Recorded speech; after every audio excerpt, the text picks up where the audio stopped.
చూడండి, steam flows through అన్ adiabatic turbine. ఒక adiabatic turbine నుంచి స్టీమ్ ఫ్లో అవుతుంది. ఎగ్జిట్ అండ్ ఎంట్రన్స్ ఎంత ఇచ్చారు, exit and entrance flow availability కూడా ఇచ్చారు. With reference to dead state temperature 300 Kelvin. Okay. Then for the given change of state of steam, the change of entropy of steam is any kilojoule per kg Kelvin aduguతారు. Neglect the change in kinetic and potential energy. Answer కూడా ఇచ్చాను, cross check చేయండి. చూడండి, there is a turbine which is completely insulated.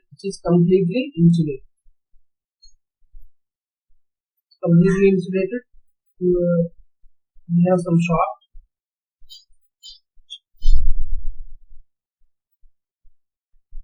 ఇక్కడ entrance and exit. Entrance దగ్గర enthalpy 4142 H1 H2. ఇక్కడేమో flow availability 5.1, flow availability 5, and ambient temperature T0 equals to 300 degree Kelvin. So ఇప్పుడు ఈ turbine లో steam flow అవుతుంది. Steam flow అయినప్పుడు properties ఇచ్చారు. H1 is given as 4142 kilojoule per kg. H2 is given 2500 kilojoule per kg, right? Flow availability at state point 1 5.1, 1850. Flow availability at state point 2 again 140, right? Then 140 kilojoule per same kilojoule per kg, kilojoule per. So ఇవి మనకి ఇచ్చిన properties. అయితే ఇది turbine అనేది ఇక్కడ control volume, right? Control volume కి change of flow availability is nothing but maximum useful work. Already discussed this. Maximum useful work is equals to change of initial minus final flow availability. Okay, so 5.1 minus 5.2. What is 5? H minus T naught S. So this is the flow availability for a control volume or open devices. So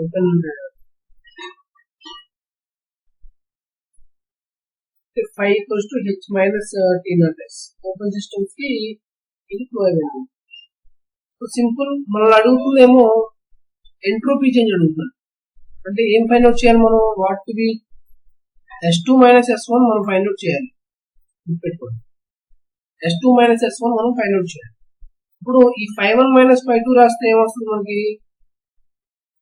5.1 minus 5.2 రాస్తే ఏమొస్తుంది?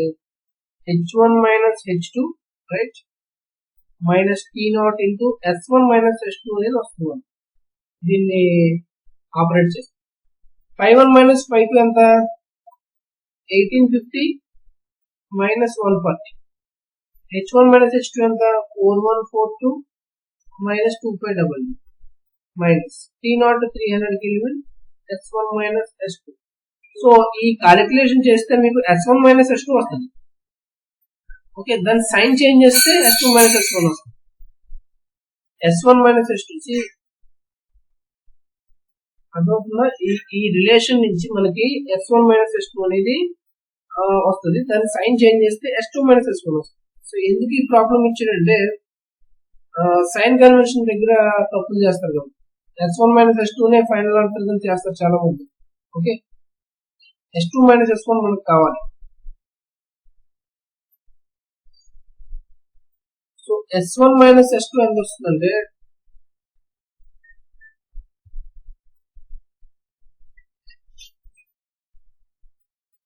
S1 minus S2 ఎంత వస్తుంది? Minus 0.226 kilojoule per kg Kelvin వస్తుంది. But నాకు S2 minus S1 కావాలి, which is 0.226 kilojoule per kg. ఈ relation నుంచి మనకి ఇది వస్తుంది. మనకి ఇది ఫైన్ ఈజీ క్వశ్చన్, బట్ ఈ సైన్ కన్వర్షన్ దగ్గర మిస్టేక్ చేయండి. Next question, a reversible heat engine absorbs heat energy from a stream of hot gases whose temperature decreases from T1 to T2. Okay, ఒక hot gases stream of hot gases నుంచి heat అనేది మనం engine supply చేస్తాం. అప్పుడు supply చేస్తున్నప్పుడు ఆ gas temperature అనేది T1 నుంచి T2 రిడ్యూస్ అయిపోతుంది.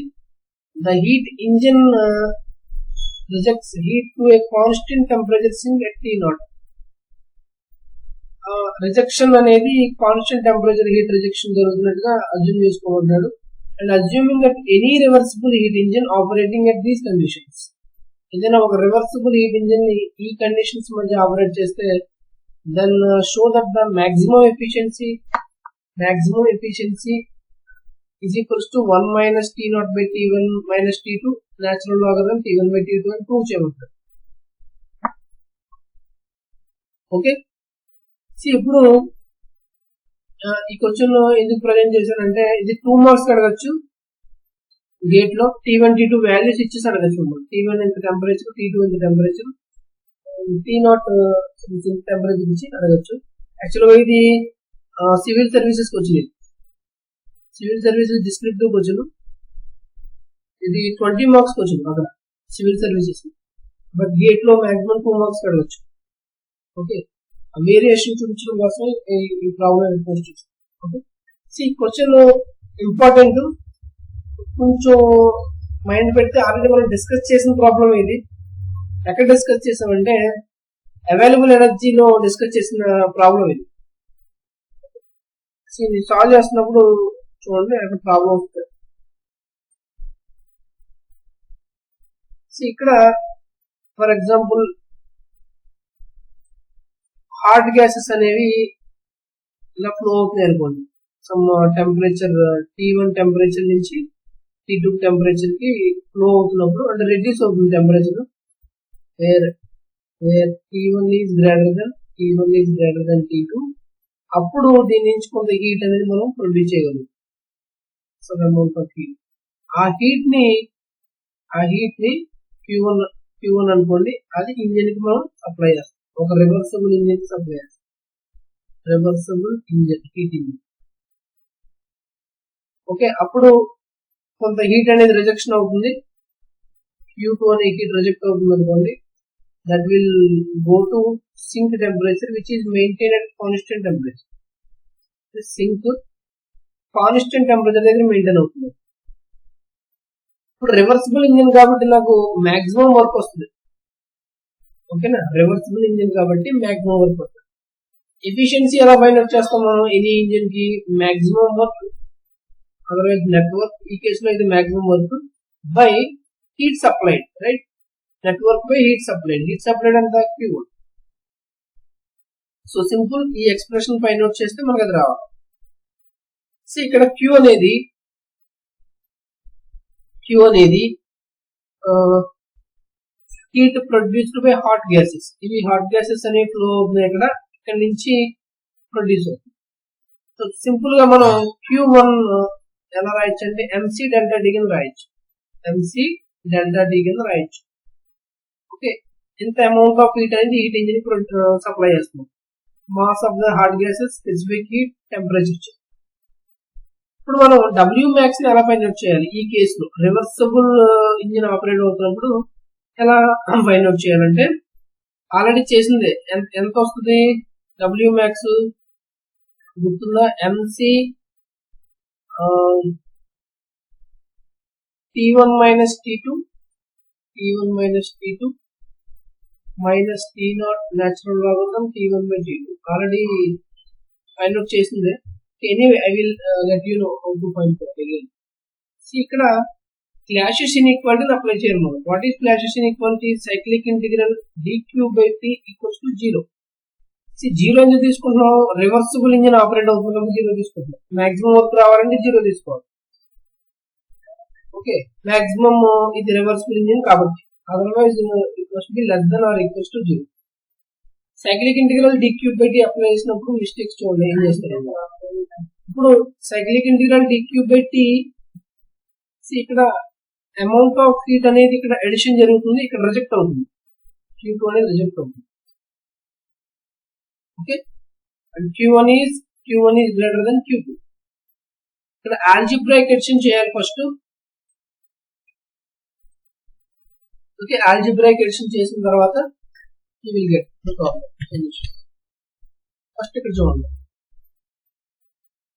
Cyclic integral del Q1 by T. Okay, ఎందుకంటే Q అనేది ఇక్కడ డిపెండ్స్ ఆన్ టెంపరేచర్, అందుకే ఈ del Q by T వేస్తాము.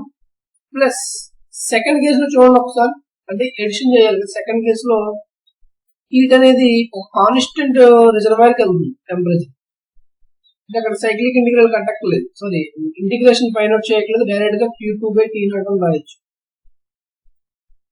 Q2 by T0 is equals to 0. ఇక్కడ del Q by T, del Q1 by T అంటే ఎలా రాయొచ్చు మనం? del Q1 అంటే MC dt by T. Okay, or first case లో dt1, no problem. Temperature is varying from T1 to T2 plus Q2 by T0 equals to 0.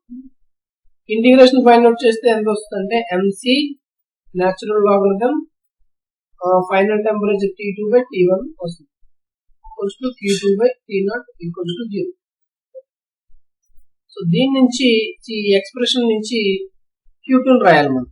ఎలా రాయొచ్చు? Q2 by T0 is equals to minus MC natural logarithm T2 by T1. ఇప్పుడు both side minus తో multiply చేయండి, లేదా దీన్నే MC natural logarithm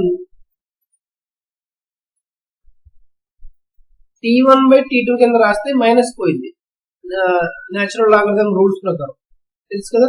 inverse చేసిన okay, inverse rule అయినా మీరు అప్లై చేయొచ్చు. Which is equals to Q2 by T0. So దీని నుంచి Q2 ఎవరు రాయొచ్చు? T0 ని అటు సైడ్ తీసుకెళ్తే you will get Q2 is equals to this much. Okay, Q2 is equal to this much. మనకి మాక్సిమం వర్క్ అనేది ఏంటి అసలు? మాక్సిమం వర్క్ అనేది Q1 మైనస్ Q2 నే వర్క్ అంటాము. Okay, what is Q1? MC T1 minus T2 అనేది Q1 minus Q2 ఎంత వచ్చింది? దీన్ని ఎలా కూడా రాయొచ్చు కదా, MC T0 logarithm T1 by T2 అని కూడా రాయొచ్చు. దీని నుంచి MC ని కామన్ తీసేయండి, then you will get T1 minus T2, right, minus T0 natural logarithm T1 by T2. Okay, ఇది వర్క్. మనకి ఎఫిషియన్సీ ఫార్ములా ఏంటి?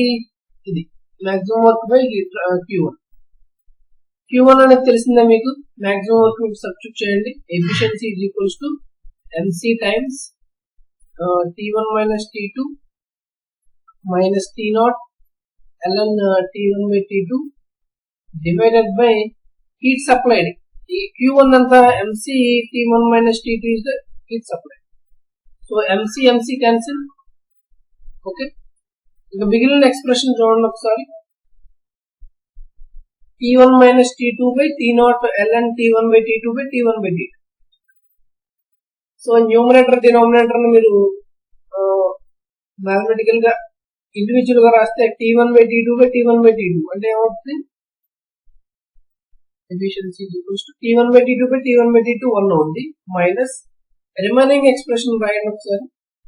T0 by T1 minus T2 into natural logarithm T1 by T2. So this is the maximum efficiency under these operating conditions. Okay. Already discuss చేసిన available energy problem, maximum work ఎలా find out చేయాలో Clausius equation నుంచి just efficiency అడుగుతున్నాడు. Okay.